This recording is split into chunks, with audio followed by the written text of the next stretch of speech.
Le Sceptre doré n'était pas seulement un restaurant.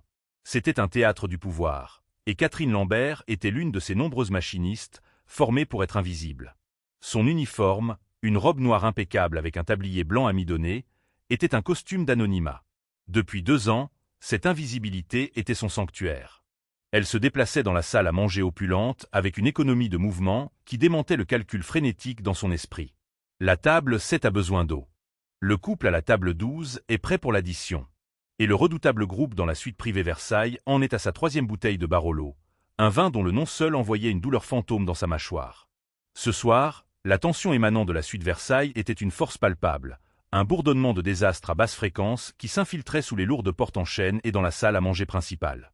L'invité d'honneur était Valeriano Rossi, un titan de l'industrie textile, un homme dont l'empire était tissé de tradition, de cruauté et d'une adhésion inflexible aux anciennes méthodes. C'était une relique d'une autre époque, avec un visage de buste romain et des yeux qui ne manquaient rien. Sa présence avait plongé le directeur du restaurant, David Fournier, dans un état de panique à peine dissimulé depuis la réservation.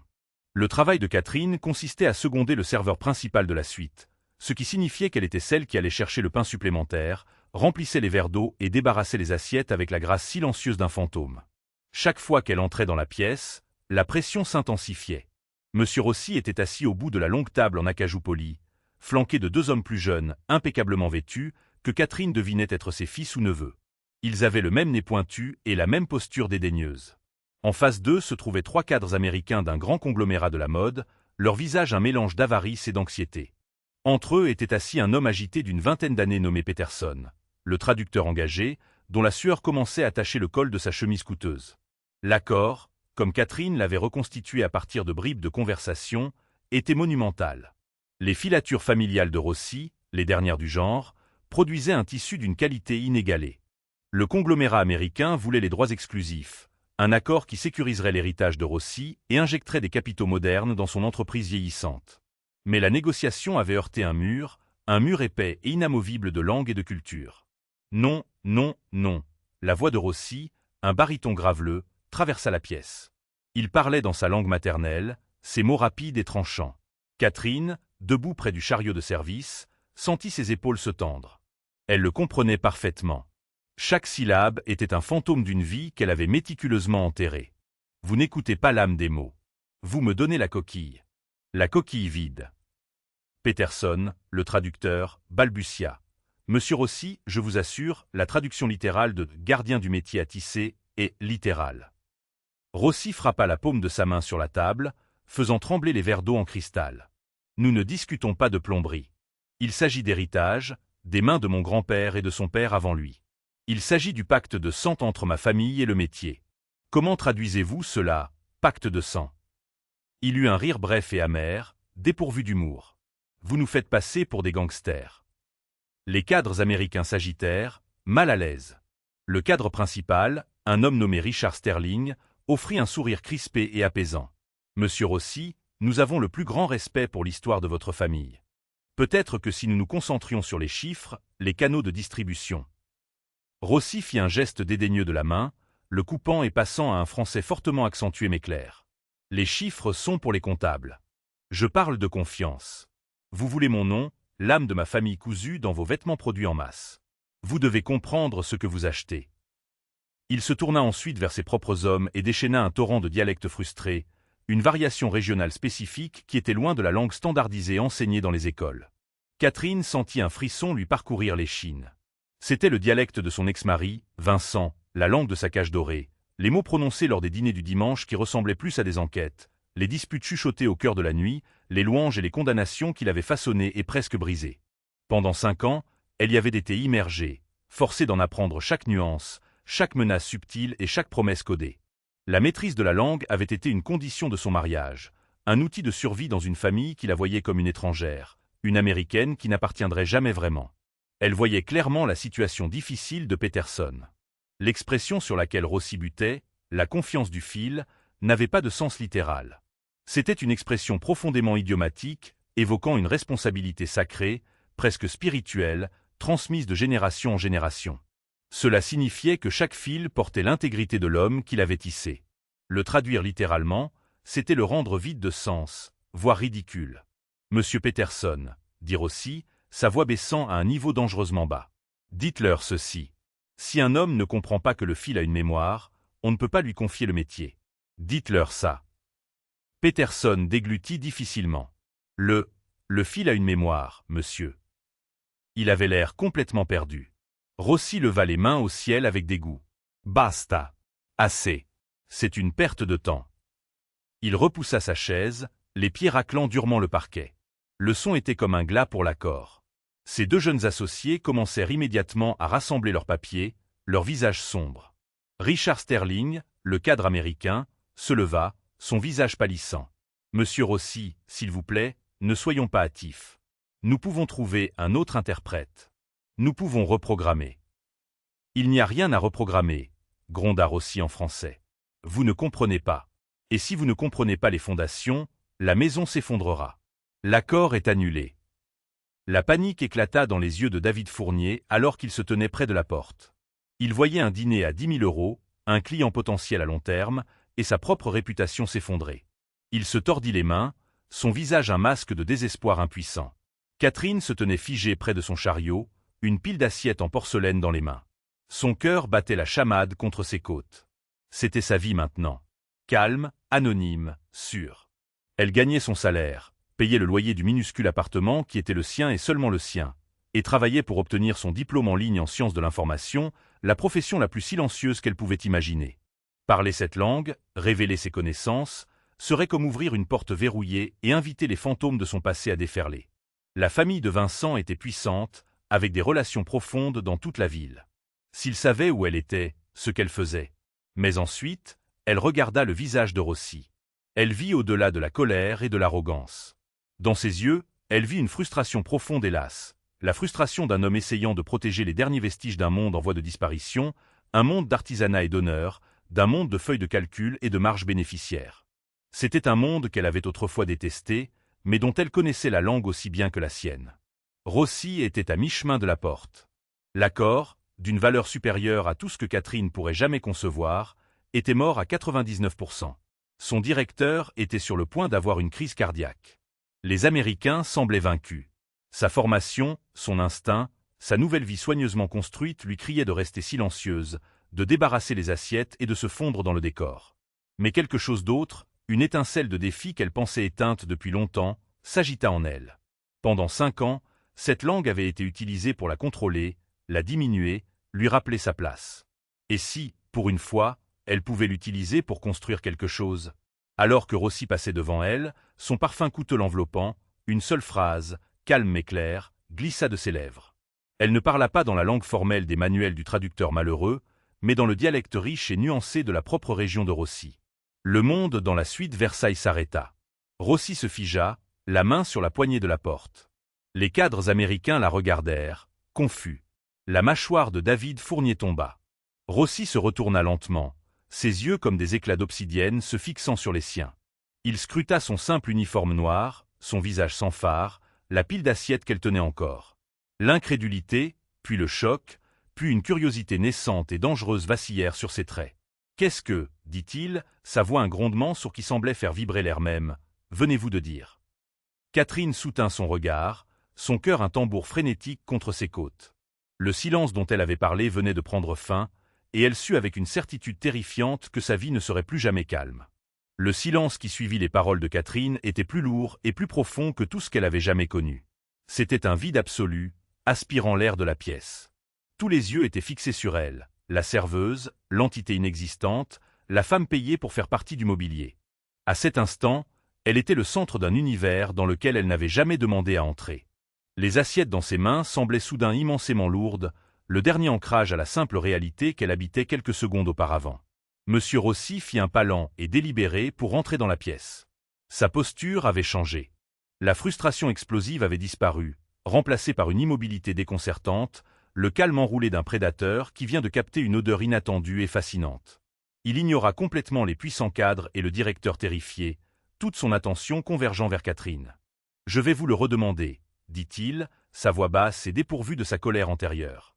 Il parla en français, comme pour la tester, voulant que les autres comprennent la question. « Qu'avez-vous dit » La gorge de Catherine était sèche. Elle sentait le regard horrifié de David Fournier la transpercer, lui hurlant silencieusement d'avoir enfreint la règle cardinale. Ne jamais engager la conversation avec les clients. Mais elle avait déjà sauté le pas. Il n'y avait pas de retour en arrière possible. Elle posa soigneusement la pile d'assiettes sur son chariot de service, le doux cliquetis de la porcelaine sur l'argent étant le seul son dans le silence de mort. Ce simple geste était une rébellion, une déclaration qu'elle était plus que les objets qu'elle portait. Elle se redressa et le regarda droit dans les yeux. « J'ai dit, monsieur, » répondit-elle, sa voix ferme malgré le tremblement de ses mains, « que la fiducia non est née la parola, ma nel silenzio ce la seg. » Elle prononça la phrase dans son dialecte, puis offrit une traduction plate en français, sachant qu'elle était aussi inadéquate que celle de Peterson. La confiance n'est pas dans le mot, monsieur, mais dans le silence qui le suit. Puis, avant qu'il ne puisse répondre, elle repassa à son dialecte, son ton changeant, devenant plus respectueux, mais aussi plus confiant. Cela signifie que la véritable intention d'un homme n'est pas prouvée par ce qu'il dit, mais par sa volonté d'écouter et de comprendre ce qui n'est pas dit. Il s'agit d'un contexte partagé, pas seulement d'un vocabulaire partagé. Une lueur de quelque chose, l'étonnement, peut-être même le respect, dansa dans les yeux sombres de Rossi. Il fit un autre pas vers elle. C'était un homme d'une immense présence physique, et alors qu'il s'approchait, Catherine sentit une envie instinctive de reculer, une vieille réponse conditionnée de ses années avec Vincent. Elle se força à tenir bon. Le traducteur malheureux, Peterson, regardait avec un mélange d'incrédulité et d'humiliation professionnelle. C'est une interprétation, mais la structure grammaticale. Commença-t-il faiblement. Rossi le coupa d'un revers de la main, un geste d'une telle finalité que Peterson tressaillit physiquement et se tut.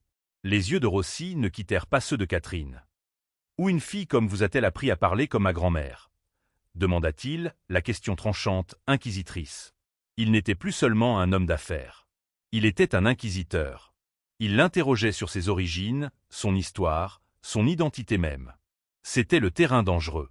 La vérité était un champ de mine. J'ai vécu à l'étranger pendant un certain temps, dit-elle, la vérité partielle sonnant comme un mensonge colossal. C'était assez vague pour être plausible, mais ne lui disait rien. Les lèvres de Rossi s'amincirent. Il n'était pas un homme qui appréciait le vague. À l'étranger, répéta-t-il, le mot dégoulinant de scepticisme. Vous n'avez pas appris cela dans une école à Florence. C'est la langue du foyer, de la place du village. Qui étaient les vôtres? Mais Jean, pensa Catherine avec une pointe d'amertume. Mais Jean était une cage. Elle ne pouvait pas mentionner le nom de la famille Moreau. La famille de Vincent Moreau était une rivale plus petite mais intensément fière et notoirement procédurière de l'Empire aussi. Leur querelle était faite de chuchotements et de tractations en coulisses, une guerre d'usure de plusieurs décennies sur la scène textile parisienne. Se lier à eux serait catastrophique. « Mon passé n'est pas important, monsieur, » dit-elle, sa voix baissant, un soupçon de la vieille peur s'insinuant. « Ce qui est important, c'est votre accord. » Elle utilisa délibérément la phrase à nouveau, ramenant son attention sur les affaires, loin d'elle. Monsieur Peterson n'a pas tort sur les mots, mais il lui manque la poésie. Vous ne vendez pas seulement du tissu. Vous vendez une histoire, une promesse que chaque morceau de tissu est une extension de l'honneur de votre famille. Ce n'est pas un pacte de sang, comme un syndicat du crime. C'est une alliance, comme une promesse à Dieu, entre vos ancêtres et le métier lui-même. C'est ce que vous devez leur faire comprendre. Pendant qu'elle parlait, elle vit la compréhension poindre, non pas sur le visage de Rossi, il savait déjà ce qu'il voulait dire, mais sur les visages des cadres américains. Les yeux de Richard Sterling s'écarquillèrent légèrement. Pour la première fois, une lueur de la vraie valeur, le pouvoir de marque intangible que Rossi offrait, semblait pénétrer son état d'esprit d'entreprise. Rossi l'étudia longuement, son regard intense et analytique. Il la pesait, la jugeait. Puis il prit une décision.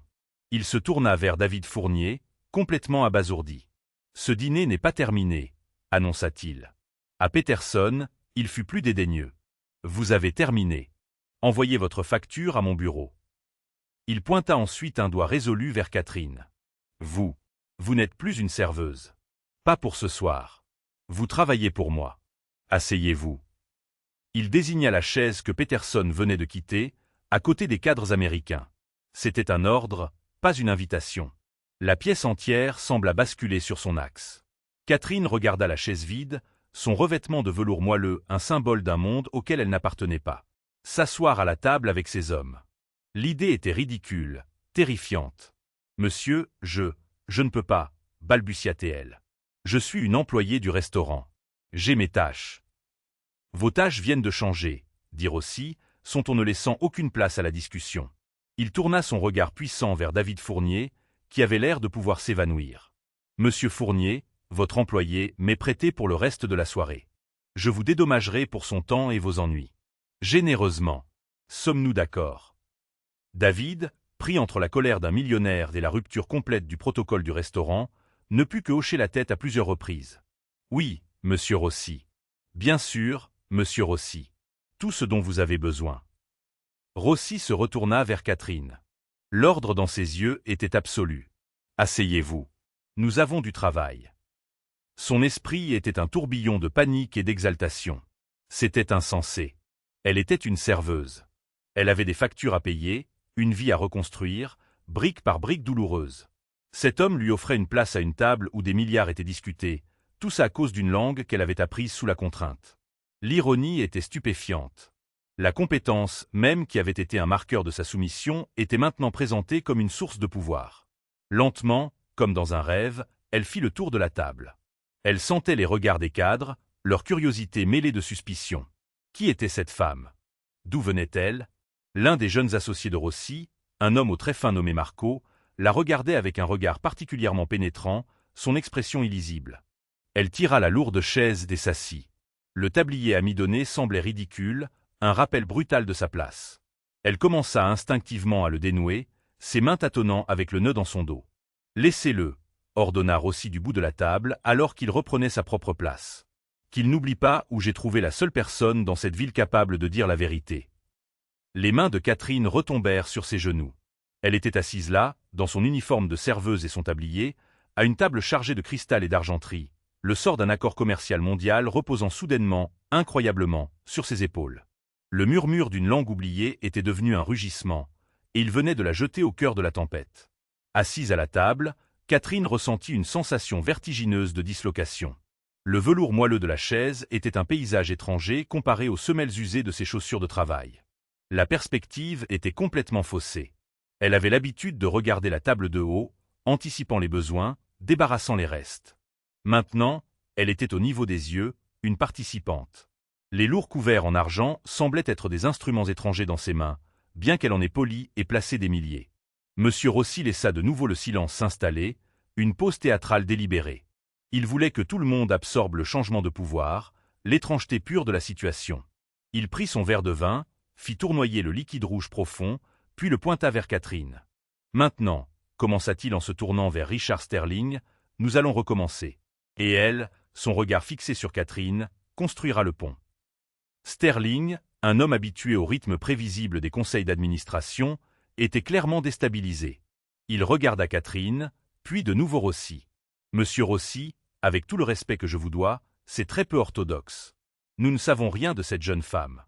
Nous n'avons aucune idée de ses qualifications, de sa confidentialité. » « Sa qualification, » l'interrompit Rossi, sa voix comme un roulement de tonnerre, et qu'elle comprend. « Avez-vous quelqu'un dans votre personnel à 7 chiffres qui peut en dire autant? » « Non. Alors elle est qualifiée. » Il regarda ensuite Catherine. « Mes excuses, dit-il, un moment de courtoisie surprenant et désarmant. Je ne connais pas votre nom. »« C'est Catherine, monsieur. Catherine Lambert. »« Catherine, répéta-t-il, testant le nom. Il hocha la tête. « Catherine, expliquez à monsieur Sterling ce que je voulais dire à propos de la mémoire du fil. » Tous les yeux se tournèrent de nouveau vers elle. C'était son test, son audition. Elle prit une profonde inspiration, réprimant le tremblement qui menaçait de trahir sa peur. Elle se tourna vers Sterling, se forçant à établir un contact visuel direct. « Monsieur Sterling, » commença-t-elle, sa voix plus claire maintenant, plus assurée. « Ce que monsieur Rossi essaie de transmettre est un concept d'héritage. Quand il dit que le fil a une mémoire, il veut dire que chaque centimètre de tissu produit par ses filatures est imprégné de la compétence, des luttes et de la réputation de sa famille. Il se souvient de la sécheresse qui a presque ruiné la première récolte de lin de son arrière-grand-père. Il se souvient de l'innovation que son grand-père a introduite dans le processus de teinture. Il se souvient de la décision que le propre père de M. Rossi a prise de refuser une offre de rachat lucrative pendant une récession, choisissant l'intégrité plutôt que l'argent facile. » Elle fit une pause, laissant les mots s'imprégner. Elle ne se contentait plus de traduire. Elle racontait une histoire. Elle tissait un récit. Lorsque vous achetez son tissu, vous n'achetez pas seulement une marchandise. Vous achetez cette mémoire. Cette histoire. Sa préoccupation est qu'en signant un accord d'exclusivité avec un conglomérat massif, cette mémoire sera effacée. Il craint que l'histoire ne soit remplacée par un numéro de référence et un rapport de marge bénéficiaire. Il a besoin de savoir que vous serez un gardien de cet héritage, pas seulement un acheteur de son produit.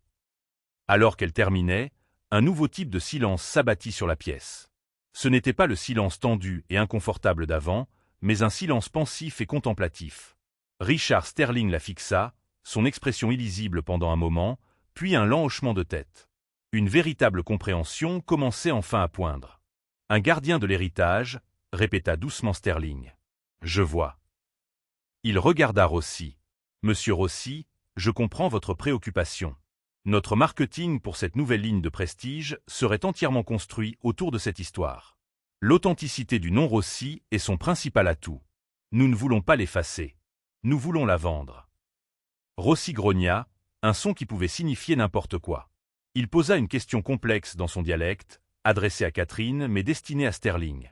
C'était une rafale de questions sur la surveillance du contrôle qualité et le risque de dilution de la marque si la production devait être augmentée. Catherine écouta attentivement, son esprit travaillant furieusement. Ce n'était plus seulement une question de langue. C'était de la logistique commerciale et de la stratégie.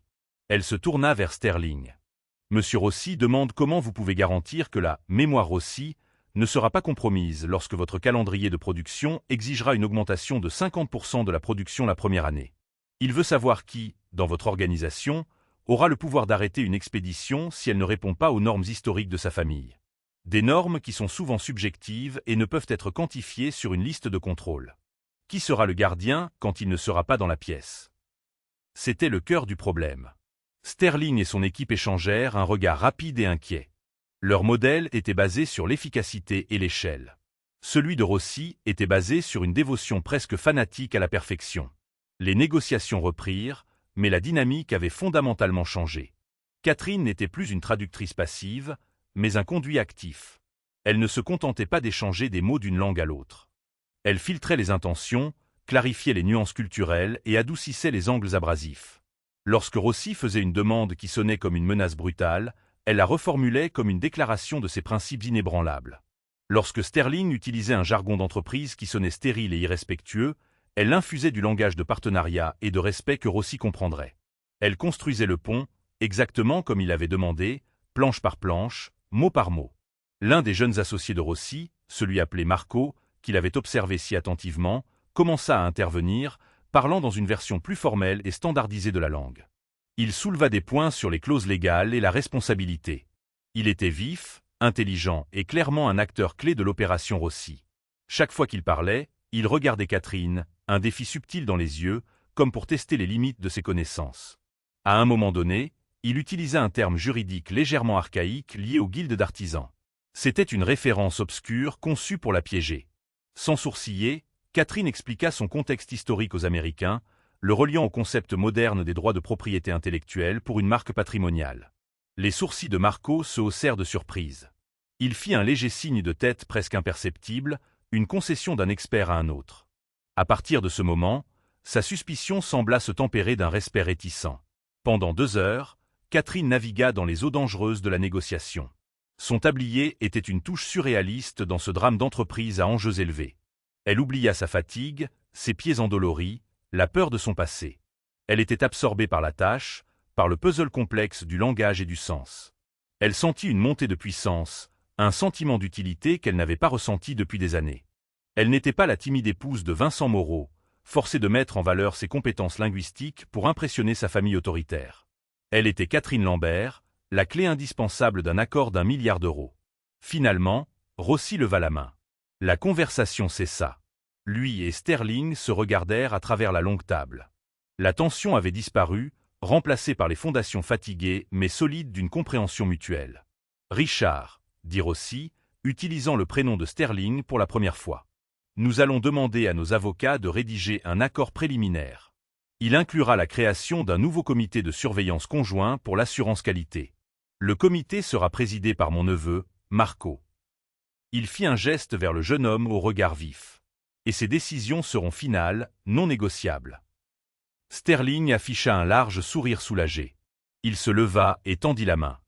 Valriano. Je pense que c'est le début d'un partenariat très rentable. Rossi se leva et lui serra fermement la main. L'accord était sauvé. Alors que les cadres commençaient à ranger leurs porte-documents, bourdonnant d'une énergie renouvelée, Rossi reporta son attention sur Catherine. La pièce s'était de nouveau estompée en arrière-plan pour lui. Il niait avec elle. « Vous avez bien travaillé », dit-il. Ce n'était pas un éloge effusif, mais venant de lui, cela ressemblait à un couronnement. David Fournier, qui avait plané près de la porte, l'air de plus en plus stupéfait, se précipita. « Monsieur Rossi, je suis si heureux que tout se soit arrangé. Le restaurant est honoré d'avoir pu vous être utile. » Rossi l'ignora. Il plongea la main dans sa veste et en sortit un épais chéquier relié en cuir et un stylo plume. Il griffonna un instant, déchira le chèque et le plia. Il le tendit à Catherine. « Pour avoir construit le pont, » dit-il. Catherine regarda le morceau de papier plié dans sa main. Son premier instinct, né d'années de formation dans le secteur des services, fut de refuser. Cela ressemblait à un pourboire, et ce qu'elle avait fait lui semblait bien plus que cela. Mais le regard dans ses yeux lui dit que ce n'était pas un pourboire. C'était un paiement. C'était une reconnaissance. Elle tendit la main et le prit, ses doigts effleurant les siens. Le papier semblait lourd, important. « Merci, monsieur », murmura-t-elle. « Ne me remerciez pas, » dit-il. « Vous l'avez mérité. Maintenant, j'ai une voiture qui attend. Marco raccompagnera mes associés à leur hôtel. Je souhaite vous parler en privé. » Le soulagement et l'exaltation qu'il avait portés pendant les 2 dernières heures s'évaporèrent, remplacés par une soudaine terreur glaciale. Les affaires étaient terminées. La négociation était terminée. Maintenant, il semblait que l'interrogatoire allait commencer. Le trajet dans la voiture de Valriano Rossi fut comme entrer dans une autre dimension. Le sceptre doré, avec son opulence calculée, était une chose. Ceci en était une autre. Le véhicule, une berline sur mesure qui chuchotait plutôt qu'elle ne roulait dans les rues de Paris, était un cocon de cuir noir et de ronces de noyer poli. La symphonie chaotique des sirènes et des klaxons de la ville était réduite à un bourdonnement lointain et feutré. C'était le genre de silence dont Catherine avait autrefois rêvé, mais en ce moment, il semblait étouffant. Rossi était assis en face d'elle, pas à côté d'elle, dans la spacieuse cabine arrière. Les lumières de la ville glissaient sur les plans de son visage, le faisant ressembler encore plus à une sculpture de marbre animé. Il n'avait pas dit un mot depuis qu'ils avaient quitté le restaurant. Il se contentait de l'observer, son regard inflexible et d'une perspicacité déconcertante. Catherine serrait son sac à main sur ses genoux. À l'intérieur se trouvait le chèque plié. Elle n'avait pas encore osé le regarder. Le simple poids de celui-ci dans son sac lui donnait l'impression d'être marqué au fer rouge. Elle n'était plus seulement Catherine Lambert, serveuse. Elle était maintenant une femme qui avait accepté de l'argent de Valriano Rossi, et elle avait le sentiment glaçant que la transaction était loin d'être terminée. Finalement, alors que la voiture glissait le long d'une avenue faiblement éclairée près du parc Monceau, il parla. « Vous avez peur de moi » affirma-t-il. Ce n'était pas une question. Le regard de Catherine passa de la fenêtre à son visage. « Je vous respecte, monsieur Rossi. » C'est une réponse de politicienne, contrat-il, un fantôme de sourire touchant ses lèvres. Vous n'étiez pas une politicienne à ma table. Vous étiez une guerrière. Vous vous battiez avec les mots. Maintenant, vous vous cachez derrière eux. Pourquoi? Elle ne savait pas quoi répondre. La vérité était un serpent venimeux qu'elle gardait enroulé dans une boîte au plus profond d'elle. Le laisser sortir pourrait tout empoisonner. Je ne suis qu'une serveuse, monsieur. Ce soir était inhabituel. Inhabituel? Songea-t-il, s'adossant au cuir souple. Une serveuse dans un restaurant qui se trouve être parfaitement bilingue dans un dialecte provincial spécifique qui se perd même dans son pays d'origine. Elle comprend non seulement la langue, mais aussi les codes culturels complexes de mon métier. Elle a le courage de s'adresser à un homme comme moi dans une pièce remplie d'hommes puissants. Non, Catherine, vous êtes beaucoup de choses. Mais juste une serveuse n'en fait pas partie. Il se pencha légèrement en avant, son intensité la clouant sur place. Alors je vous le demande à nouveau. Qui êtes-vous? Son cœur battait la chamade. C'était le moment qu'elle redoutait. Son anonymat soigneusement construit s'effritait sous ses yeux. Je vous ai dit que mon nom est Catherine Lambert. Un nom est une étiquette. Je demande l'histoire, insista-t-il. Cette aisance, elle n'a pas été acquise en vacances. C'est une connaissance profonde, le genre que l'on obtient de la famille, d'un mari. Le mot resta en suspens entre eux. Mari. Le son lui donna la nausée. Le beau visage de Vincent, si souvent tordu par une rage froide et condescendante, lui revint en mémoire. Elle pouvait presque sentir son eau de Cologne, sentir la prise possessive de sa main sur son bras. Elle baissa les yeux sur ses propres mains, jointes fermement sur ses genoux. Elle pouvait voir la faible trace argentée d'une cicatrice sur son annulaire, là où se trouvait autrefois son alliance. Elle avait dû la vendre pour payer son premier mois de loyer dans son minuscule appartement après son départ. « J'ai été mariée une fois », admit-elle, sa voix à peine un murmure. « C'était il y a longtemps. » « À l'un de mes compatriotes », supposa Rossi. Elle hocha simplement la tête, incapable de prononcer les mots. Le confirmer inviterait à plus de questions. Quelle famille? De quelle ville? Chaque réponse le rapprocherait des Moreau, et elle ne pouvait pas laisser cela se produire. La querelle entre les familles Rossi et Moreau était discrète, mais vicieuse. Ils étaient concurrents dans le secteur de l'importation de textiles de luxe, essayant constamment de débaucher des clients et de se sous-coter les uns les autres. Que Rossi découvre qu'il avait abrité l'ex-femme de Vincent Moreau, qu'il avait utilisée à son avantage. Elle ne pouvait pas prédire les retombées, mais elle savait qu'elle serait explosive. Pour tout ce qu'elle savait, il pourrait la voir comme une espionne. La voiture ralentit et s'arrêta. Catherine regarda par la fenêtre et fut surprise de voir qu'il n'était pas devant un immeuble de bureau ou une grande maison de ville, mais un petit café sans prétention dans le quartier du Marais. Il était fermé, les lumières éteintes à l'intérieur. « Je vous ai retenu de votre travail », dit Rossi, son ton s'adoucissant légèrement. « Et je vous ai mise dans une position difficile. Le moins que je puisse faire est de vous offrir une vraie tasse de café. Mon chauffeur a une clé. » Avant qu'elle ne puisse protester, le chauffeur, un homme grand et silencieux, lui ouvrait la portière. Rossi était déjà sorti de la voiture, debout sur le trottoir, attendant. Se sentant comme si elle était entraînée par une marée irrésistible, Catherine le suivit. Le chauffeur déverrouilla la porte du café sombre, alluma une seule faible lumière au-dessus du comptoir, puis retourna à la voiture, les laissant complètement seuls. Le café était charmant, rempli de l'arôme riche des grains de café torréfiés. Rossi passa derrière le comptoir avec une familiarité surprenante, prenant 2 tasses en céramique sur une étagère et faisant fonctionner la grande et complexe machine à expresso comme un barista chevronné. « Mon seul plaisir qui ne soit pas les affaires, » dit-il, le dos tourné vers elle, alors que la machine se mettait à siffler. « J'ai acheté cet endroit pour ma fille, avant qu'elle ne décide de vouloir une vie différente. » Une note de profonde tristesse entra dans sa voix, une fissure dans la façade de granit. C'était un bref moment sans garde qui l'humanisa plus que toute autre chose ce soir-là.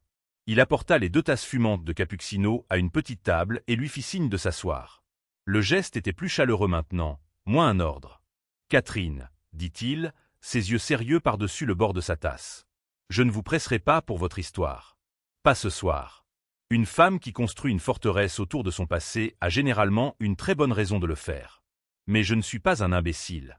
Votre talent est extraordinaire. Avoir quelqu'un comme vous qui débarrasse des assiettes est un crime contre la nature. » Il posa sa tasse. « Le chèque que je vous ai donné. Il est de 50 000 €. Catherine eut le souffle coupé. La tasse de café dans ses mains trembla, et elle la posa rapidement avant de la renverser. 50 000 €. C'était plus d'argent qu'elle n'en avait vu de toute sa vie. C'était assez pour rembourser ses prêts étudiants, pour aider sa sœur avec ses frais de scolarité, pour respirer. Pour la première fois en 2 ans, elle pouvait réellement respirer. « Je ne peux pas accepter ça, » balbutia-t-elle. Le montant était trop stupéfiant. « Vous l'avez déjà fait, » dit-il simplement. « Et ce n'est qu'une avance. Je veux que vous travailliez pour moi. Pas comme traductrice. Peterson peut faire ça. Je vous veux comme conseillère, comme liaison culturelle. Mon entreprise étend ses activités en Amérique du Nord. J'ai besoin de quelqu'un à mes côtés qui comprend les 2 mondes, quelqu'un qui peut construire des ponts, comme vous l'avez fait ce soir. » Il nomma un salaire qui faisait paraître le chèque de 50 000 € comme de l'argent de poche. C'était un chiffre qui changeait la vie. Un chiffre qui promettait non seulement la sécurité, mais la liberté. La liberté de ne plus jamais s'inquiéter du loyer, de quitter son 2e emploi, de finir ses études sans se noyer dans les dettes. La liberté d'être quelqu'un d'autre. C'était tout ce qu'elle avait toujours voulu. Et c'était une cage dorée, plus belle et bien plus dangereuse que celle dont elle s'était échappée. Accepter signifierait entrer dans le monde de Rossi. Un monde de pouvoir, de richesse, d'hommes comme Vincent. Un monde où son passé n'était pas un lointain souvenir, mais un danger présent et constant. « J'aurais besoin que vous voyagiez avec moi », continua Rossi, décrivant le poste. « Aux réunions du conseil d'administration à Chicago, aux négociations à Los Angeles. Vous seriez ma voix, mes oreilles. » Pendant qu'il parlait, l'esprit de Catherine s'emballait. Quelles étaient les chances? Dans une ville de plus de 2 millions d'habitants, quelles étaient les chances qu'elle tombe sur Vincent ou sa famille? Faibles, peut-être. Mais dans le monde raréfié que Rossi habitait, un monde de restaurants exclusifs, de clubs privés et de galas de charité, les chances diminuaient considérablement. Tôt ou tard, elle se retrouverait dans la même pièce que son passé. « Monsieur, je suis profondément honoré », commença-t-elle, choisissant ses mots avec soin. « Mais je ne suis pas qualifié. Je n'ai pas de diplôme en commerce, pas d'expérience en entreprise. Vous avez un doctorat en compréhension des gens, contrat-il. C'est plus précieux que n'importe quel MBA. Je ne vous offre pas un travail, Catherine. Je vous offre une bouée de sauvetage. Je vois une femme qui cache sa lumière sous le boisseau. Je vous donne la chance de la laisser briller. » Ces paroles, censées être inspirantes, lui envoyèrent un frisson de peur. La dernière chose qu'elle voulait, c'était de briller. Elle voulait rester dans l'ombre, en sécurité et invisible. Elle repensa au chèque, dans son esprit, 50 000 €. C'était le prix qu'il payait pour ses services ce soir. Mais elle savait, avec une certitude accablante, que c'était aussi le premier versement sur le prix de son passé, un passé qui n'était plus enterré, mais qui venait d'être évalué à une très grande valeur. Et Valeriano Rossi était un homme qui s'attendait à obtenir ce pour quoi il payait. Les jours qui suivirent le dîner au sceptre doré semblaient surréalistes, comme si Catherine vivait dans le rêve de quelqu'un d'autre. Elle déposa le chèque, un acte qui fit tellement trembler ses mains qu'elle pouvait à peine signer son nom au dos. Le caissier de la banque regarda le montant, puis elle, son simple manteau et son sac à main usé, avec une suspicion ouverte jusqu'à ce que le chèque soit compensé instantanément, un témoignage du pouvoir. Du nom Rossi. Les chiffres apparaissant sur son solde bancaire ne semblaient pas réels. C'était une abstraction, une chaîne de zéros qui promettait un avenir qu'elle était trop terrifiée pour revendiquer. Elle avait donné son préavis de 2 semaines à David Fournier, un acte qui semblait à la fois libérateur et terrifiant.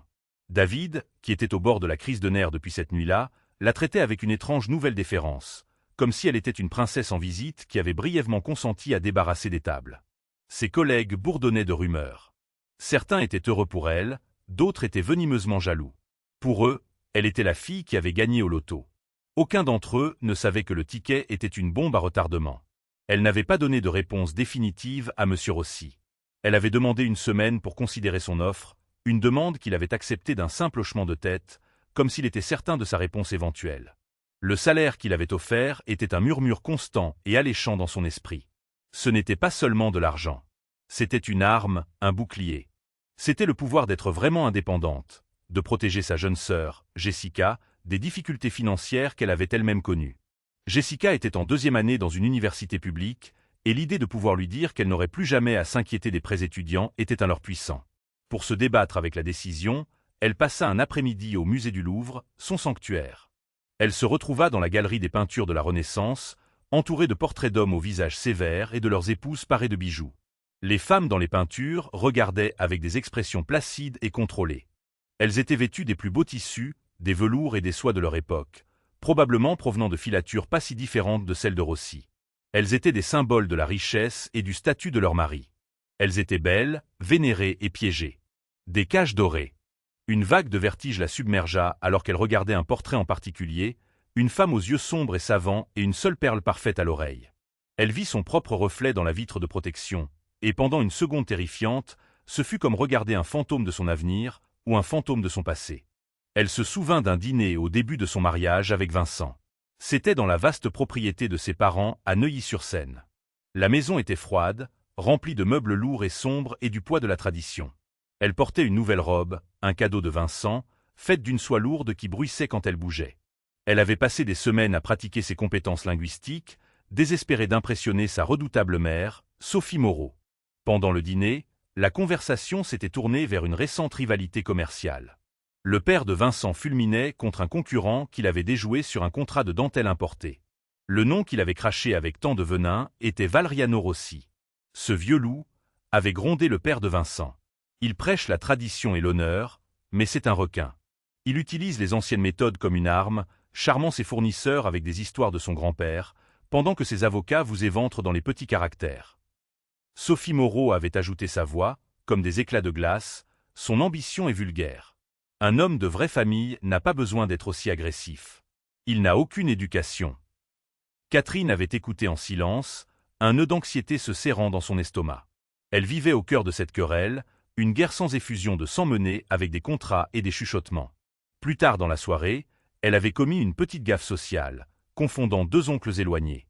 Vincent avait été furieux.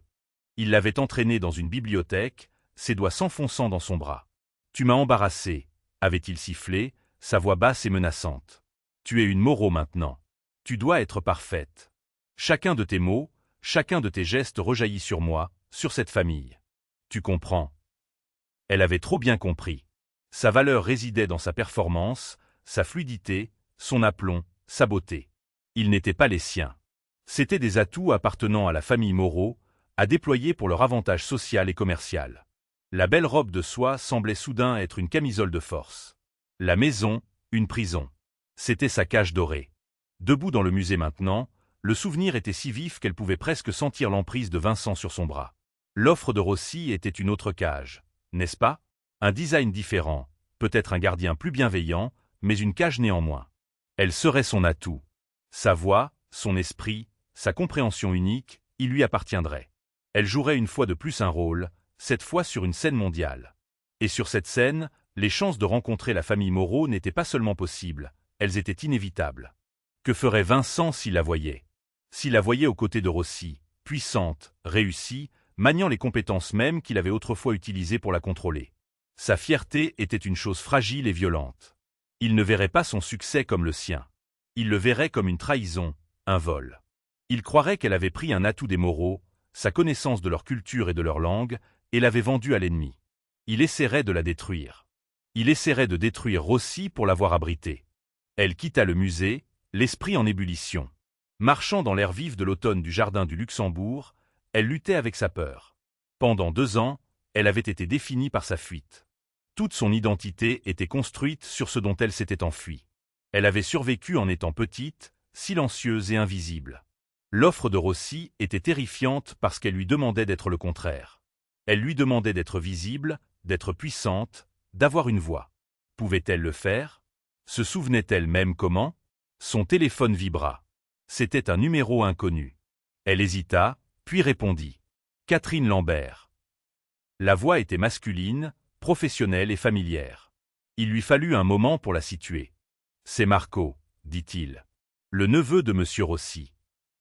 L'estomac de Catherine se noua. Marco, l'associé au regard vif du dîner, celui qu'il avait observé avec une telle intensité déconcertante. Oui, dit-elle, sont-on prudent. Mon oncle est un homme de grande vision, mais parfois ses instincts négligeant les complications pratiques, dit Marco, son français précis et sans accent. Il m'a demandé de préparer les documents pour votre embauche. Une vérification des antécédents est une procédure standard pour un rôle à ce niveau. Une vérification des antécédents. Les mots la frappèrent comme un coup de poing à l'estomac. C'était fini. Il trouverait son nom précédent, Catherine Moreau. Les registres de mariage. Le lien serait fait instantanément. Elle avait été stupide de penser qu'elle pourrait le cacher. Je vois, dit-elle, sa voix creuse. Le fait est, continua Marco, et il y avait une note étrange, presque conspiratrice dans sa voix, que je suis très bon dans mon travail, très minutieux. Je sais déjà ce que la vérification des antécédents trouvera. Et je pense que pour le bien de toutes les personnes impliquées, vous et moi devrions avoir une conversation avant que mon oncle ne voie le rapport officiel. Pour sa protection et pour la vôtre. Marco, le neveu au regard perçant de Rossi, organisa une rencontre discrète dans un café-librairie du quartier latin, un terrain neutre propice au secret. Il posa un mince dossier manille sur la table entre eux, un geste qui semblait à la fois anodin et lourdeux. Sens. Une vérification des antécédents est une procédure standard pour un rôle de ce niveau, commença-t-il, sa voix basse et mesurée, contrastant avec le bourdonnement ambiant des conversations et des pages tournées. Et comme je l'ai dit, je suis très minutieux. Avec une précision clinique et déconcertante, il étala sa vie cachée. Catherine Moreau, née Lambert.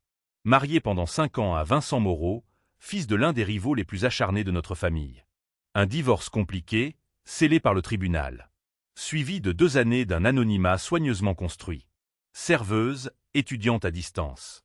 Une vie conçue pour ne laisser aucune trace. Catherine sentit le sol se dérober sous ses pieds. Chaque mot était une confirmation de ses pires craintes. Il savait tout. Elle se prépara à l'inévitable chantage, à la demande d'argent ou de faveur en échange de son silence. Mais Marco la surprit. Il leva une main, anticipant sa réaction. Que les choses soient claires. Catherine. Ce n'est pas du chantage. C'est un avertissement et une évaluation des risques. Il se pencha en avant, son regard intense la forçant à ne pas détourner les yeux. Vous devez comprendre la nature de la querelle entre nos familles. Ce n'est pas une simple concurrence commerciale. C'est une vendetta qui dure depuis des décennies, ancrée dans une accusation de trahison remontant à nos grands-pères. Il y a du mauvais sang, profond et amer.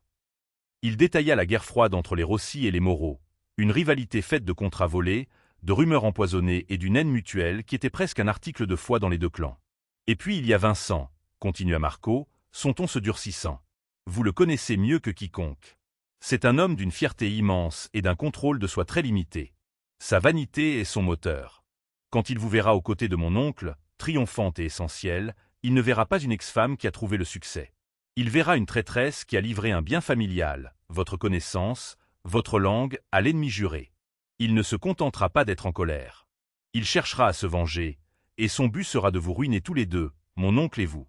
Il tentera de prouver que mon oncle a délibérément débauché l'épouse de son rival pour voler des secrets d'entreprise. Il transformera cela en une attaque personnelle et professionnelle dévastatrice. Marco se cala dans son siège, laissant le poids de ses paroles s'installer. Ce qui m'amène à mon dilemme. Vous avez revigoré mon oncle d'une manière que je n'ai pas vue depuis des années, depuis la mort de ma tante. Il est plus vif, plus engagé. Votre présence a ravivé une flamme en lui. Cependant, objectivement, vous êtes un passif catastrophique. Un risque ambulant. Il lui présenta un choix brutal, dépouillé de toute sentimentalité. Option 1, vous partez maintenant. Les 50 000 € sont à vous. Considérez-les comme une indemnité de départ pour un emploi que vous n'avez jamais commencé. Disparaissez à nouveau, retournez à votre vie tranquille, et je ferai en sorte que ce rapport soit enterré si profondément qu'il ne reverra jamais la lumière du jour. Personne ne saura jamais. Option 2, vous acceptez le poste. Mais si vous le faites, vous devez tout dire à mon oncle immédiatement, avant qu'il ne la prenne par quelqu'un d'autre. La seule chose qu'il ne pardonne pas, c'est la tromperie. Lui cacher cela ne fait que garantir une catastrophe encore plus grande lorsque la vérité éclatera inévitablement. L'offre de fuir, de retourner à la sécurité de sa vie invisible, était un leurre puissant. La peur, sa compagne constante depuis 2 ans, lui criait de prendre l'argent et de courir. C'était la voie facile, la voie de la survie qu'elle avait si bien maîtrisée. Mais Catherine pensa à la voie qu'elle avait redécouverte à cette table de dîner. La sensation de son propre pouvoir, de sa propre valeur, une sensation qu'elle avait oubliée depuis si longtemps. La faire taire à nouveau volontairement ressemblait à une capitulation, une trahison envers la femme qu'elle commençait à peine à redevenir. Une nouvelle résolution s'installa en elle, une fermeté qui chassa la peur. Elle en avait assez d'être définie par sa crainte de Vincent, par les ombres de son passé. « D'accord », dit-elle, sa voix ferme, empreinte d'une conviction qui la surprit elle-même. « Organisez une rencontre avec votre oncle. Je lui dirai tout moi-même. » Un éclair d'admiration traversa le visage habituellement impassible de Marco. Il fit glisser le dossier vers elle sur la table. « Je pensais que vous diriez ça. Vous en aurez besoin. Sachez ce que votre ennemi sait de vous. Et comprenez que si vous faites cela, je serai votre allié. Mon oncle aura besoin de nous deux pour naviguer dans la tempête à venir. » Catherine prit le dossier. Il était léger dans ses mains, mais il contenait le poids de toute sa vie passée. Pourtant, pour la première fois, il ne ressemblait pas à une encre, mais à une carte. Une carte d'un territoire dangereux qu'elle s'apprêtait à traverser, non plus en fuyant, mais en avançant. La peur était toujours là, un nœud froid dans son estomac, mais elle était maintenant accompagnée d'autre chose, une détermination d'acier. Elle ne se cachait plus. La partie d'échecs venait de commencer, et elle venait de décider de jouer son propre jeu. Le bureau de Valeriano Rossi était une forteresse au sommet d'un gratte-ciel de la Défense, un sanctuaire de verre et d'acier d'où il pouvait observer son royaume s'étendre à ses pieds. La vue panoramique sur Paris était à couper le souffle, un tableau vivant de monuments historiques et d'ambitions modernes. Mais Catherine ne remarqua guère le paysage. Toute son attention était concentrée sur l'homme assis derrière un bureau en ébène massif, si grand qu'il aurait pu servir de piste d'atterrissage pour un petit avion. Marco se tenait près de la fenêtre, un soutien silencieux et tendu, ayant organisé la rencontre avec une efficacité discrète. Catherine s'avança, le cœur battant à un rythme soutenu mais régulier. Elle posa le mince dossier manille détaillant son passé sur la surface polie du bureau de Rossi. Le son léger qu'il produisit sembla résonner dans le silence de la pièce. « Avant d'accepter votre offre, monsieur Rossi, commença-t-elle, sa voix remarquablement stable, vous devez connaître la vérité. Toute la vérité. » Rossi leva les yeux de ses papiers, ses sourcils se fronçant légèrement, intrigué. Il ne dit rien, lui faisant simplement signe de continuer avec un léger mouvement de la main. Avec une clarté et une franchise qu'elle ne se serait jamais crue capable d'avoir, elle exposa son passé. Elle parla de son mariage avec Vincent Moreau, de la séduction initiale qui s'était transformée en contrôle suffocant, de la pression constante pour être l'épouse parfaite de la dynastie Moreau. Elle décrivit la cage dorée, la solitude et la manière dont sa maîtrise de la langue et de la culture était devenue non pas une passion, mais un outil de survie, un bouclier contre les critiques incessantes de sa belle-mère, Sophie, et la rage imprévisible de son mari. Elle expliqua la querelle amère et profondément enracinée entre leur nom et celui de Rossi, une histoire qu'elle n'avait apprise qu'en étant immergée dans leur monde. Elle conclut en déclarant sans ambages : « Vous embaucher, ce serait inviter des représailles de la part de vos plus grands rivaux. Vincent le prendra comme une attaque personnelle. Il utilisera notre passé commun pour tenter de vous nuire et de me détruire. Je représente un risque énorme pour vous et votre entreprise. » Quand elle eut fini, elle se tint droite, se préparant au rejet, au licenciement froid et immédiat qu'elle méritait logiquement. Elle avait mis toutes ses cartes sur la table, exposant non seulement son passé, mais aussi sa vulnérabilité. Un silence lourd s'installa. Rossi se pencha en arrière dans son fauteuil en cuir, ses doigts formant un clocher sous son menton. Il la regarda longuement, son regard non pas courroucé, mais étrangement contemplatif. Au lieu de la colère attendue, il répondit par une histoire qui la désarma complètement. « Ma défunte épouse, Helena, commença-t-il, sa voix prenant une qualité plus douce, plus mélancolique, a également fait face à une trahison familiale. Son propre frère a tenté de la chasser de l'entreprise qu'ils avaient héritée ensemble, la jugeant trop émotive pour diriger. Il a utilisé sa confiance contre elle, a comploté dans son dos. Quand elle a découvert la trahison, elle a été dévastée. Mais après le chagrin, une fureur froide s'est installée. Elle ne s'est pas effondrée. Elle s'est battue. Elle a utilisé sa connaissance intime de la faiblesse de son frère, de son orgueil, de son aversion pour le risque, pour le déjouer à chaque tournant. Elle a sauvé notre héritage. Elle était une guerrière. Et je vois la même flamme en vous, Catherine. » Il se leva, un mouvement lent et délibéré, et fit le tour de son énorme bureau pour se tenir devant elle. La différence de taille et de puissance était immense, mais pour la première fois, elle ne se sentit pas intimidée. Elle se sentit vue. « Vous pensez que votre passé est un handicap », déclara Rossi, sa voix résonnant d'une nouvelle énergie, une lueur de combat dans ses yeux. « Je le vois comme une arme. Vous avez une connaissance intime de la psychologie, des peurs et des vanités de mon ennemi. Vous savez comment les Moreau pensent, comment ils réagissent sous la pression. C'est une information qu'aucun consultant en entreprise, qu'aucun espion industriel ne pourrait jamais m'acheter. » Il la regarda droit dans les yeux, la décision gravée sur son visage. « Je ne retire pas mon offre. Je la modifie. Je ne veux pas seulement une conseillère. Je veux une stratège. Je veux que vous utilisiez ce que vous avez appris dans cette prison pour nous aider à anticiper chacun de leurs mouvements. Votre passé n'est pas une chaîne, Catherine.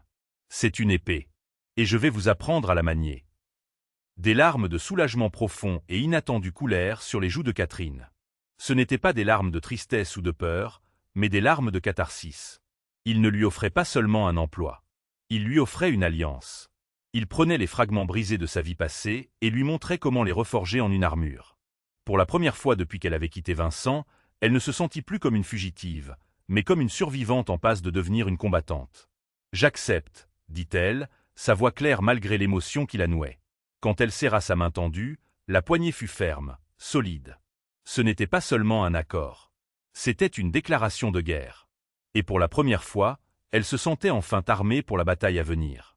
Marco, toujours près de la fenêtre, laissa échapper un souffle qu'il semblait retenir, un léger sourire de respect se dessinant sur ses lèvres. L'alliance venait d'être scellée. La nouvelle vie de Catherine commençait maintenant, non pas dans l'ombre, mais dans l'œil du cyclone. L'intégration de Catherine dans l'univers de Rossi fut à la fois vertigineuse et méticuleuse. Elle ne fut pas simplement jetée dans le grand bain. Elle fut immergée dans une formation intensive conçue par Rossi et Marco. Les premières semaines se déroulèrent moins dans des salles de conseil que dans ce que Rossi appelait la salle de guerre, un bureau adjacent au sien, dont les murs furent bientôt recouverts de tableaux blancs, de diagrammes organisationnels de l'entreprise Moreau et de profils psychologiques détaillés de chaque membre clé de la famille.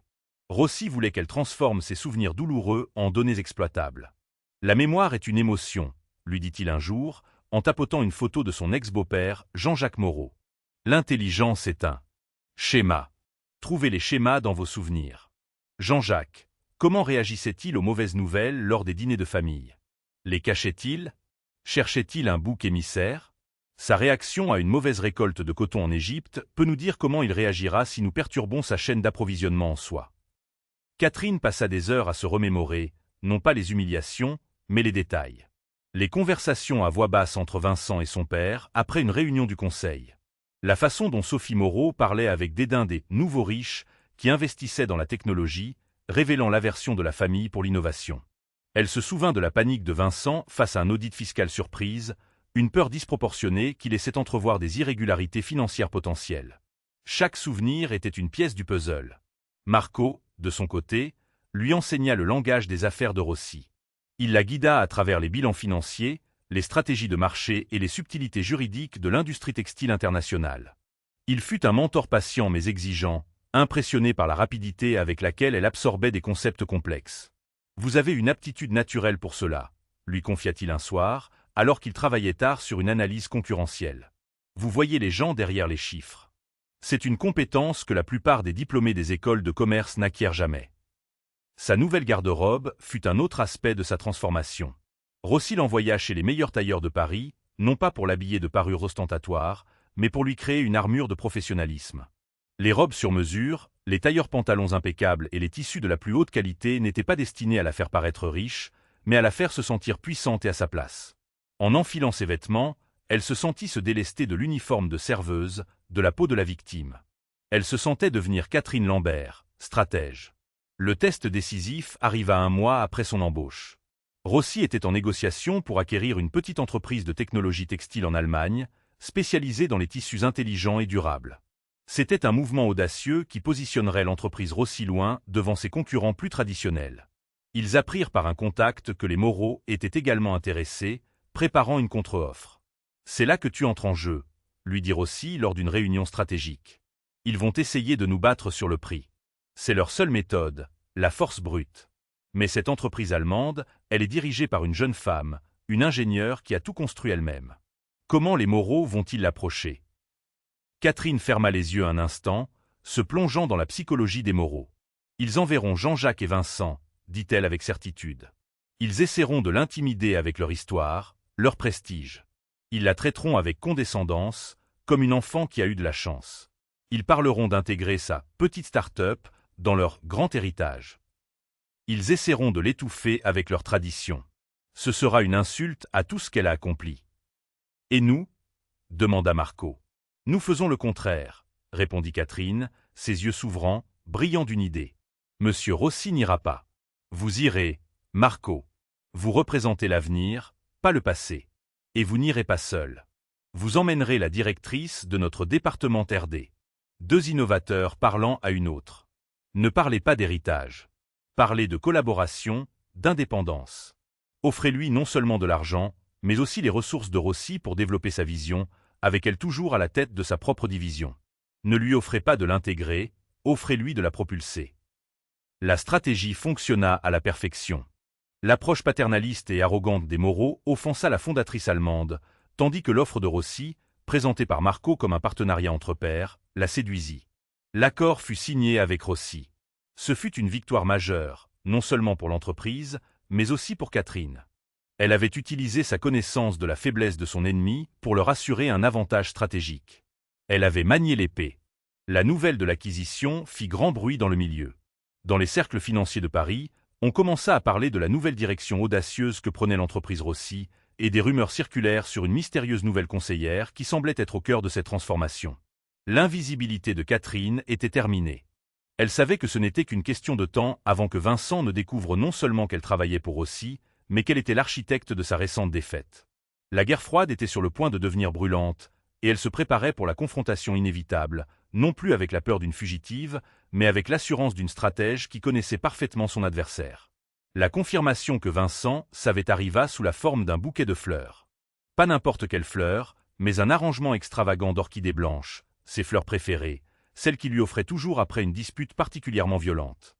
Elles furent livrées à son nouvel appartement, un élégant pied-à-terre dans le 6e arrondissement que Rossi avait insisté pour qu'elle occupe. Il n'y avait pas de carte, mais il n'y en avait pas besoin. Le message était clair. « Je sais où tu es. Je te vois. » Catherine sentit un frisson glacial la parcourir, un écho de la peur d'autrefois. Mais au lieu de la laisser la paralyser, elle la transforma en colère froide. C'était un geste de pouvoir typique de Vincent, une tentative de l'intimider, de lui rappeler qu'elle ne pouvait pas lui échapper. Elle jeta les fleurs à la poubelle sans une seconde d'hésitation, puis appela Marco. « Il sait, dit-elle simplement. Il a commencé son jeu. Nous nous y attendions, répondit Marco, son ton calme et rassurant. Sois sur tes gardes. Il ne s'arrêtera pas là. La prochaine étape sera probablement une tentative de te discréditer. » Il avait raison. Quelques jours plus tard, des rumeurs insidieuses commencèrent à circuler. Des articles de blog anonymes et des chuchotements dans les colonnes mondaines suggéraient que la nouvelle stratège de Valeriano Rossi était une intrigante, une ancienne épouse socialement ambitieuse qui avait utilisé son divorce pour se vendre au plus offrant. Les articles la peignaient comme une espionne d'entreprise, insinuant qu'elle avait séduit le vieux Rossi pour lui vendre les secrets des Moreau. C'était une campagne de diffamation conçue pour empoisonner sa réputation et semer le doute dans l'esprit de Rossi. « Ignore-le », lui conseilla Rossi lorsque Catherine lui montra un des articles, le cœur serré par la vilainie des mensonges. « C'est le bruit des lâches. Il essaie de te faire réagir, de te faire commettre une erreur. Notre réponse ne sera pas dans les mots, mais dans les actes. Nous allons frapper là où ça fait mal, leur fierté. » L'occasion se présenta sous la forme du gala annuel « La Nuit du Fil d'Or », l'événement caritatif le plus prestigieux de l'industrie de la mode parisienne. C'était un terrain de jeu pour les riches et les puissants, un lieu où les alliances se faisaient et se défaisaient sur des coupes de champagne. Les familles Rossi et Moreau y assistaient toujours, se tenant à distance respectueuse, comme deux monarques rivaux dans la même cour. « Cette année, nous n'éviterons pas leur table, » déclara Rossi. « Tu viendras avec moi et Marco. Tu seras à mes côtés toute la soirée. Nous n'allons pas nous cacher. Nous allons leur montrer une force unie. » La perspective de se retrouver dans la même pièce que Vincent, Sophie et Jean-Jacques Moreau était terrifiante. C'était la confrontation qu'elle redoutait depuis 2 ans. Mais en regardant le soutien indéfectible dans les yeux de Rossi et la confiance tranquille de Marco, elle sut qu'elle n'était plus seule. Elle passa la semaine précédant le gala à se préparer, non pas comme une débutante allant à son premier bal, mais comme un général préparant une bataille cruciale. Avec Marco, elle étudia la liste des invités, identifiant les alliés potentiels, les clients neutres et les loyalistes des Moreau. Elle choisit sa tenue avec un soin stratégique. Une robe signée d'un jeune créateur que Rossi soutenait, d'une couleur bleu nuit profonde, élégante, puissante et sobre. Elle ne voulait pas être une parure au bras de Rossi, mais une partenaire. Le soir du gala, alors qu'elle entrait dans la salle de bal scintillante de l'Opéra Garnier, elle sentit tous les regards se tourner vers eux. Le trio était inattendu, le patriarche Rossi, son héritier présomptif, et la mystérieuse femme dont tout le monde parlait. Elle pouvait sentir les chuchotements onduler à travers la foule. Elle garda la tête haute, son regard balayant la salle jusqu'à ce qu'elle les trouve. Les Moreau étaient près du grand escalier, tenant leur cours. Vincent la vit le premier. Son sourire sociable se figea, remplacé par une expression de fureur glaciale. Il la regarda, puis Rossi, et une lueur de haine pure traversa ses yeux. Sophie Moreau la regarda de haut en bas, son visage un masque de mépris glacial. Catherine sentit une vieille angoisse lui tordre l'estomac, mais elle la repoussa.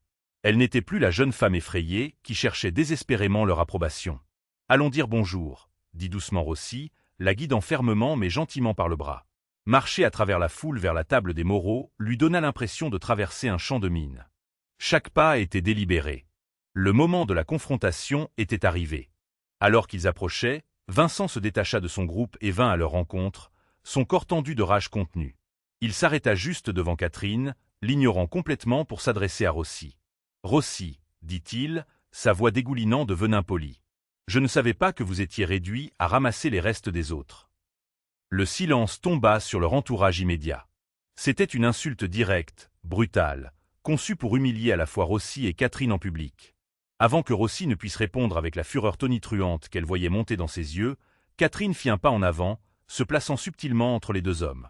Elle regarda Vincent droit dans les yeux, son expression calme et mesurée. « Bonsoir, Vincent, » dit-elle, sa voix claire et dénuée de toute trace de peur. « Je vois que tu as gardé la même élégance dans tes paroles. » La surprise sur le visage de Vincent fut fugace mais totale. Il s'attendait à ce qu'elle se recroqueville, qu'elle se cache derrière Rossi.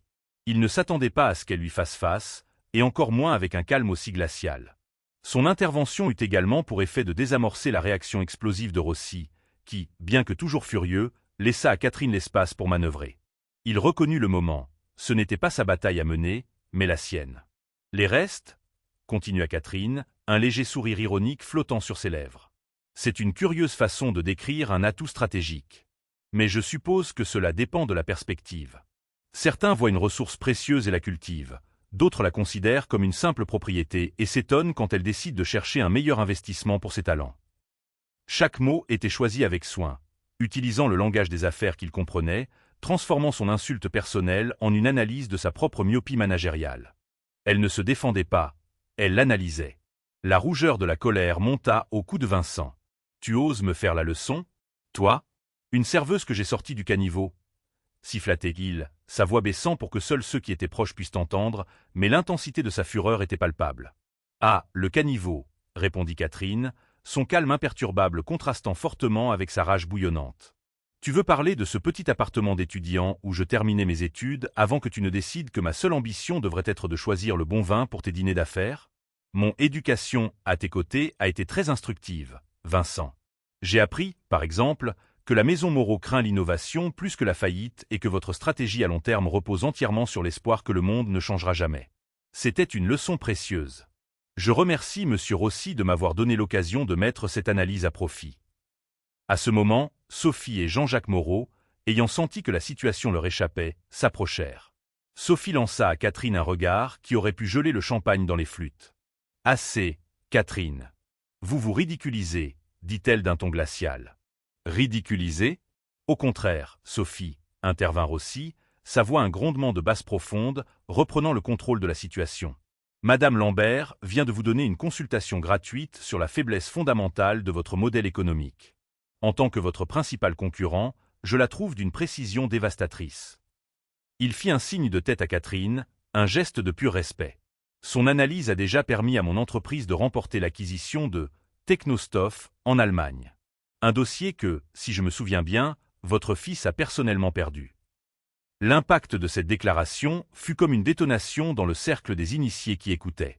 Il ne s'agissait plus d'une simple querelle d'ex-conjoints. Rossi venait de lier publiquement l'échec commercial le plus récent et le plus cuisant des Moreau à la présence de Catherine à ses côtés. Il ne la défendait pas comme une demoiselle en détresse. Il la présentait comme l'arme secrète qui les avait battus. Le visage de Jean-Jacques Moreau, habituellement un masque de complaisance patricienne, se crispa de fureur. C'était une chose de perdre un contrat, c'en était une autre de se le faire jeter au visage en public, attribué à l'incompétence de son fils et à la sagacité de son ex-belle-fille. Vincent, touché au cœur de sa plus grande insécurité, sa peur d'être considéré comme un échec par son père, perdit tout contrôle. « Tu vas le regretter », cracha-t-il à l'adresse de Catherine, son masque de civilité complètement brisé. « Je vais m'assurer que tu ne travailles plus jamais dans cette ville. » Des menaces, Vincent? Quelle pauvreté d'arguments, dit calmement Catherine. Elle se tourna ensuite vers Jean-Jacques. Votre fils est sur le point de commettre une scène qui nuira à votre réputation bien plus que n'importe quelle acquisition ratée. Je vous suggère de le maîtriser. Puis, avec un calme royal, elle se tourna, prit le bras que Rossi lui offrait et dit, assez fort pour être entendu. Monsieur Rossi, je crois que Monsieur Sterling de l'agence de New York vient d'arriver. Nous devrions discuter de l'expansion de notre nouvelle ligne. Elle les laissa là, plantés au milieu de la salle de bal, Vincent tremblant de rage, ses parents mortifiés, et un cercle de spectateurs chuchotant avec enthousiasme. Elle n'avait pas crié, elle n'avait pas pleuré, elle n'avait pas fait de scène. Elle avait utilisé ses connaissances, sa perspicacité et son sang-froid pour le désarmer complètement, le battant sur son propre terrain, devant son propre monde. En s'éloignant, elle sentit la main de Rossi presser brièvement son bras. « L'épée, Catherine, murmura-t-il, une immense fierté dans la voix. Vous l'avez maniée comme un maître. » Pour la première fois de la soirée, Catherine se permit un vrai sourire. La peur était partie, remplacée par une montée d'adrénaline et un sentiment exaltant de libération. La bataille était gagnée. La confrontation au gala fut un tournant décisif. Les jours suivants, le monde des affaires parisien ne bruissait que de cet incident. Loin de la discréditer, la performance de Catherine lui avait valu un respect inattendu. Elle n'était plus la mystérieuse conseillère. Elle était la femme qui avait tenu tête aux Moreau et gagné. La menace de Vincent de ruiner sa carrière se révéla vide. Dans un monde qui respecte la force, elle avait prouvé qu'elle en avait à revendre. Cependant, Catherine savait que ce n'était pas la fin. Un animal blessé est plus dangereux. Vincent, humilié publiquement et blâmé en privé par son père pour l'échec de l'acquisition allemande, chercherait une vengeance plus substantielle qu'une simple scène. Il ne s'attaquera plus à ta réputation, analysa Marco lors d'une réunion stratégique. Il s'attaquera à l'entreprise. Il cherchera une vulnérabilité, un point faible à exploiter pour nous faire vraiment du mal. Guidée par cette prédiction, Catherine se plongea dans une analyse approfondie des opérations de Rossi, cherchant les mêmes vulnérabilités que Vincent chercherait. Elle passa des jours à examiner les chaînes d'approvisionnement, les contrats des employés clés, la sécurité numérique. Son expérience chez les Moreau lui avait appris à penser comme eux. Où chercherait-il à corrompre, à voler, à saboter? Son attention se porta sur un élément vital, mais souvent négligé de l'Empire Rossi, les archives. Rossi conservait des décennies de documents dans une installation privée. Les formules de teinture unique de son grand-père, les carnets de conception, les listes de clients historiques. C'était la mémoire de l'entreprise sous forme physique, un trésor de propriété intellectuelle. C'est là, dit-elle à Rossi et Marco, en pointant l'emplacement de l'entrepôt sur une carte. C'est l'âme de votre entreprise. C'est poétique, et c'est aussi leur meilleure cible. Les données numériques sont bien protégées, mais cet endroit, qui le garde?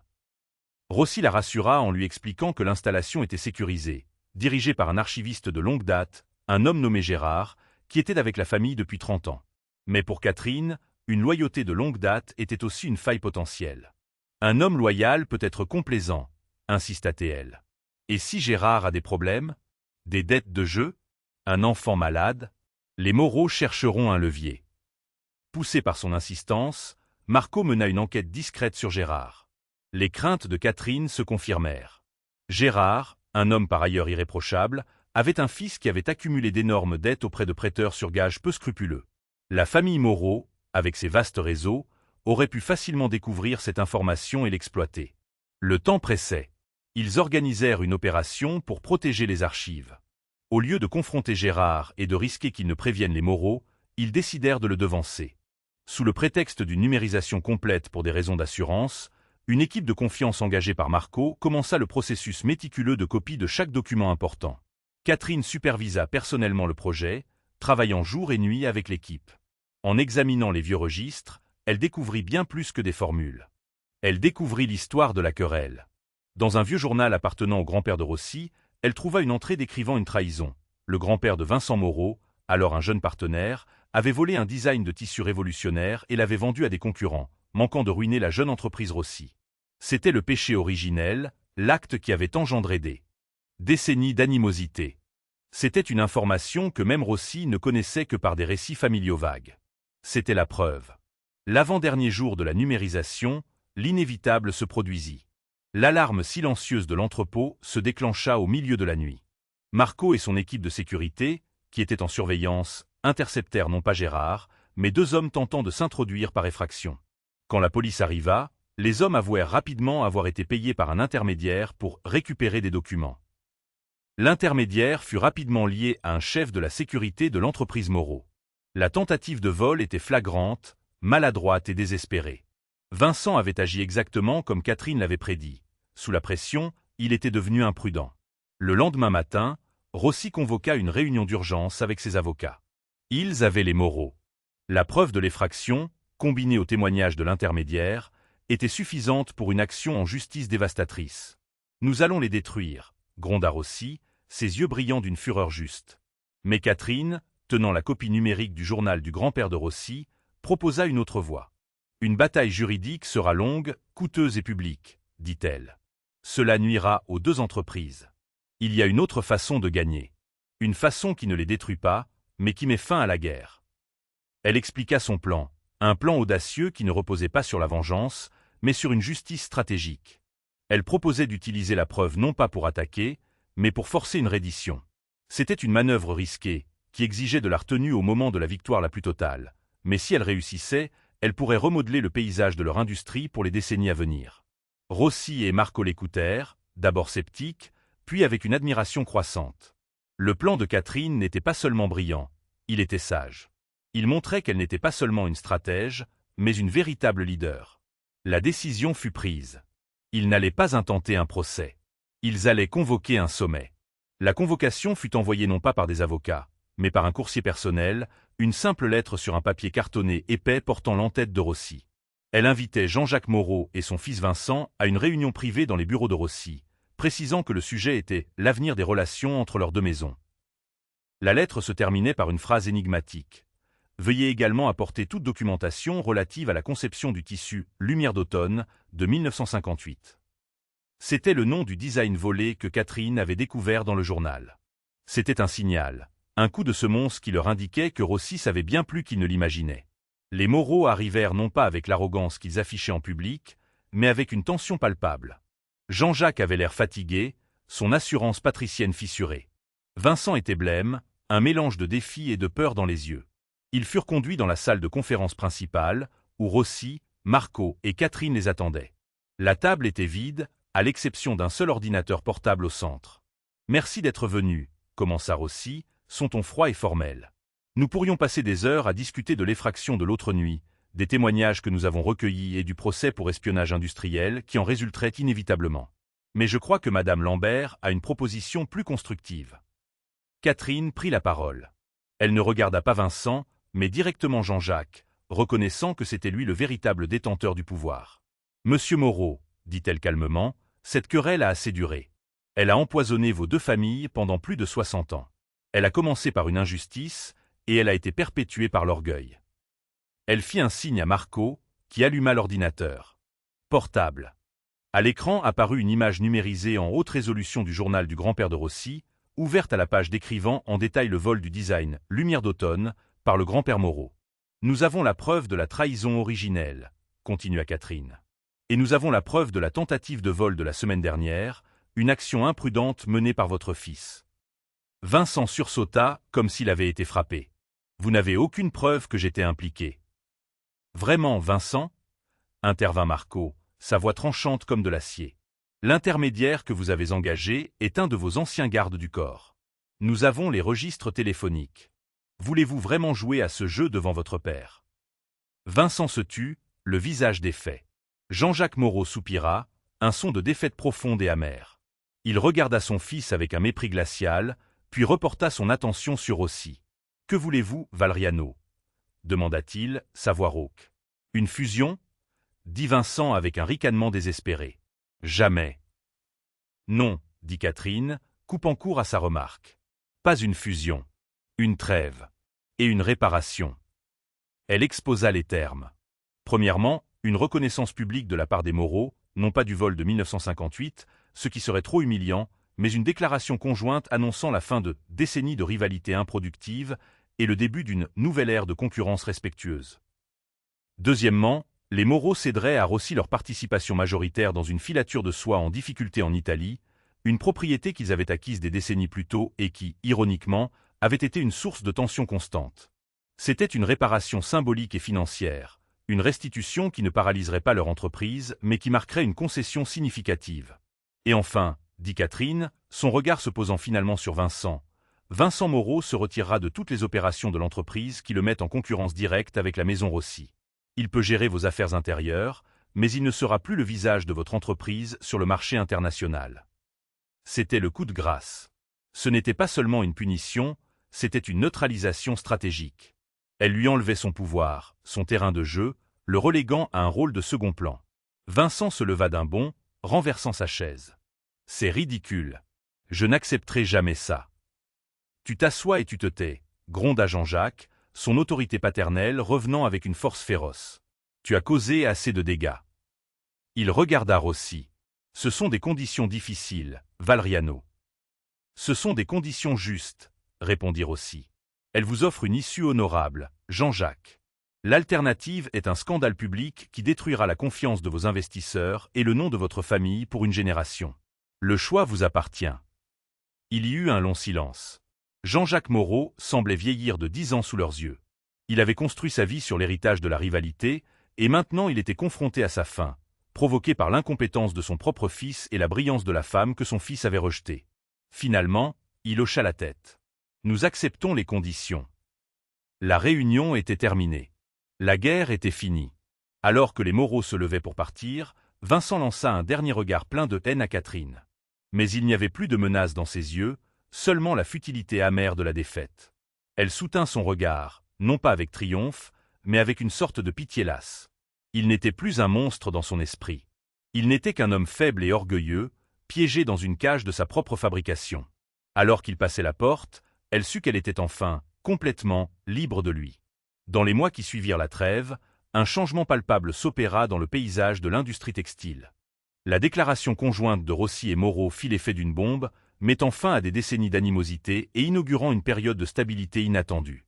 L'entreprise Moreau, sous la direction plus mesurée de Jean-Jacques et avec Vincent relégué à des tâches administratives, se recentra et commença à se redresser lentement.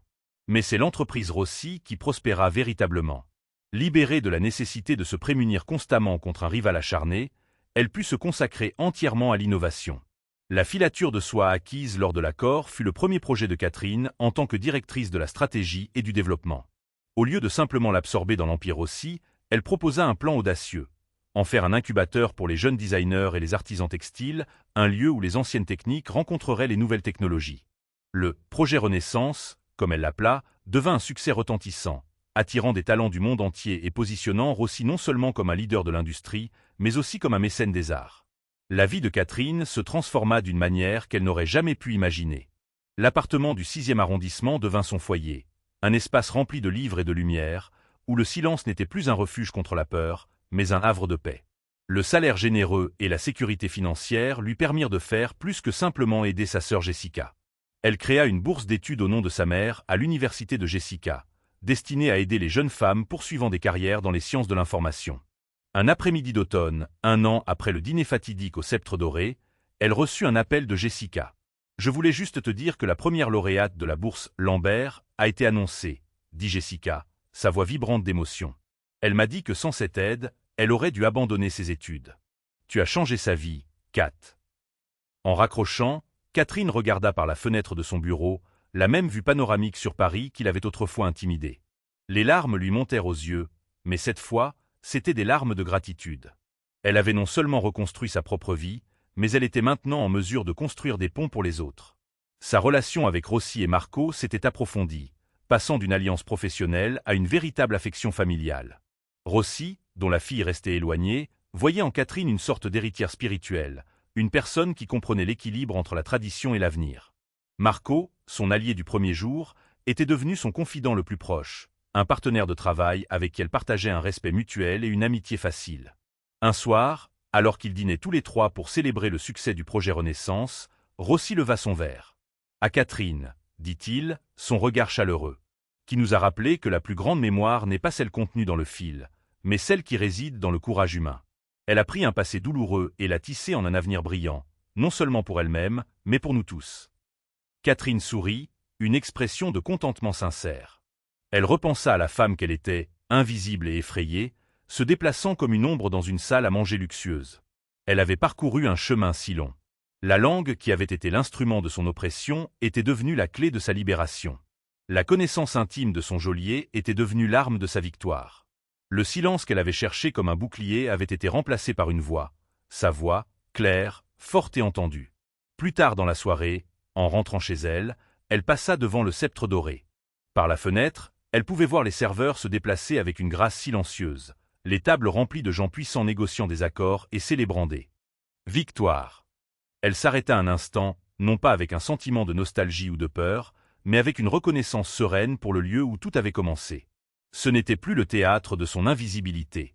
C'était la scène de sa renaissance.